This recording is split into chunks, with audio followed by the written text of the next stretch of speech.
You've talked about before that in your karting days, your mental health or your resilience, your mindset was a lot weaker. How did you experience that? What did that look like back in the day? What do you mean by your mindset was weaker then? I was extremely harsh on myself, which I think now is a strength because I'm super honest with myself, and I don't like to be nice to myself whenever I do a mistake. I'm very harsh and I'm very honest with myself.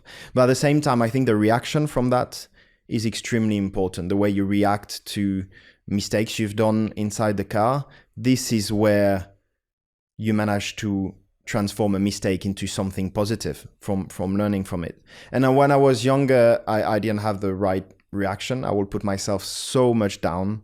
It will also hurt my self-confidence. Now it's very different.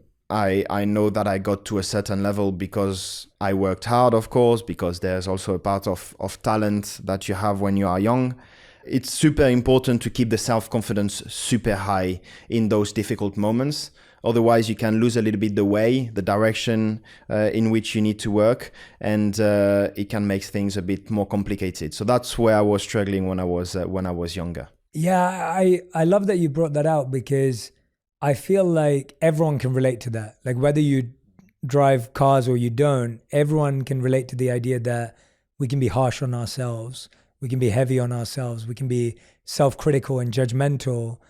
How did you learn to, like, let's say you've just done the first lap and you made a ton of mistakes or you feel like you're behind.